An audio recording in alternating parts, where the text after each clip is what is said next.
The Black Lake. Deep in the heart of the Appalachian Mountains, hidden far off any map, lies Blackwood Lake. Local folklore paints it as a cursed place, a still, lifeless body of water surrounded by withered trees and an eerie silence that even the bravest hikers avoid. The legend says anyone who sets foot near the lake disappears without a trace, swallowed by the darkness lurking beneath its mirror-like surface. But to four thrill-seeking friends, the legend was nothing more than a bedtime story meant to scare kids. The promise of danger and the thrill of the unknown made it the perfect destination for their weekend getaway. Chapter 1, Into the Woods. Emma, a budding documentarian, was the mastermind behind the trip. She convinced her boyfriend, Sam, and their friends, Claire and Jake, to join her. Armed with cameras, camping gear, and a sense of invincibility, they set off into the woods, determined to find the infamous Blackwood Lake and capture its secrets on film. The hike started innocently enough. The dense forest was alive with the sounds of birds and rustling leaves, and the group laughed as they navigated the uneven trail. Emma kept the camera rolling, narrating their journey like a true adventurer. Day 1, we're heading deep into the wilderness to uncover the truth behind the legend of Blackwood Lake, she said dramatically, zooming in on Sam, who rolled his eyes. Uncover the truth, or just scare the crap out of ourselves, he quipped, earning a laugh from the group. By late afternoon, the mood began to shift. The forest grew darker, the air colder, and the cheerful sounds of wildlife faded into an oppressive silence. The trees seemed taller here, their gnarled branches twisting together to form a canopy that blocked out the sun. It felt as though the forest was watching them. We're close, Emma whispered, staring at the GPS on her phone. Just a little further. Chapter 2, The Black Lake. When they finally reached the lake, a collective shiver ran through the group. Blackwood Lake was as unnerving as the stories described. The water was unnaturally still, reflecting the gray sky above like a dark mirror. No birds sang here, and no insects buzzed. The air was heavy, the silence oppressive. Jake chuckled nervously, breaking the tension. Well, it's creepy, I'll give it that. But I don't see any monsters. Claire hugged herself, her voice uneasy. I don't like this place. It feels wrong. Emma was undeterred, her camera rolling as she circled the lake. This is perfect, she said, her excitement returning. We'll set up camp here. Get some night footage. Maybe we'll catch something spooky. Sam frowned. Or maybe we'll regret this whole idea. Despite their unease, they pitched their tents near the lake's edge. As night fell, the temperature plummeted, and a thick mist rolled across the water. The group gathered around a small campfire, their laughter forced as they tried to ignore the creeping dread. Emma interviewed each of them on camera, asking how they felt about the legend. Claire's response was the most unsettling. I think there's something here, she said quietly. I don't know what, but I can feel it. Like it's watching us. The group fell silent. Then, from across the lake, a faint splash echoed through the still air.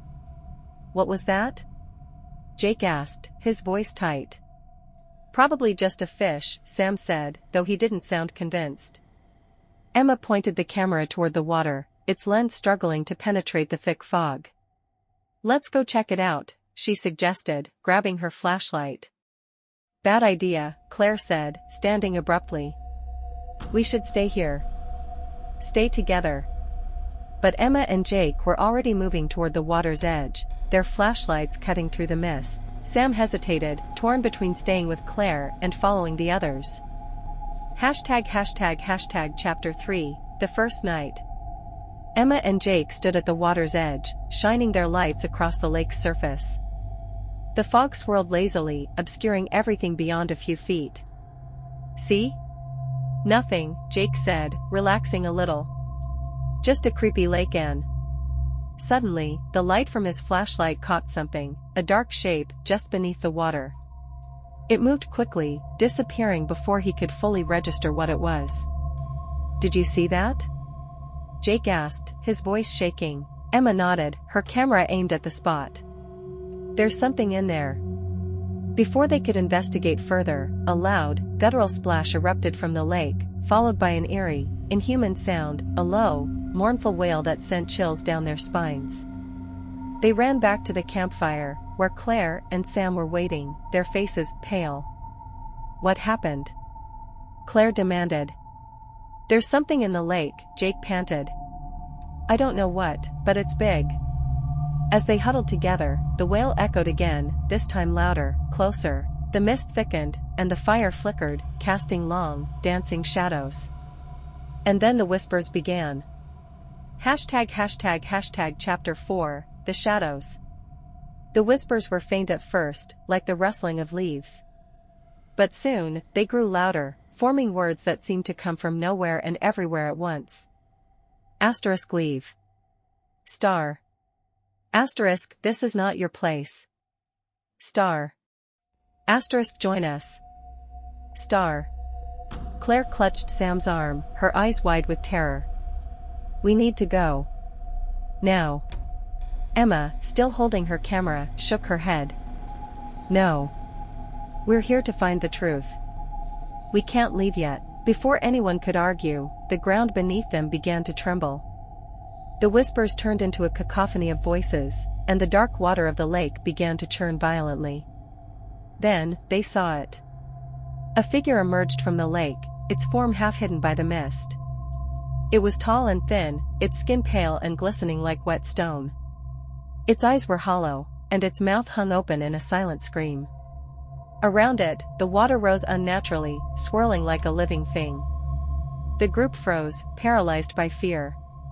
The figure raised a skeletal hand, pointing toward them. The whisper stopped, replaced by a single, deafening command, "Come.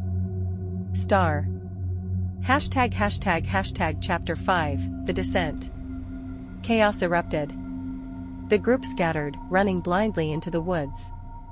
The figure did not chase them, but the shadows did.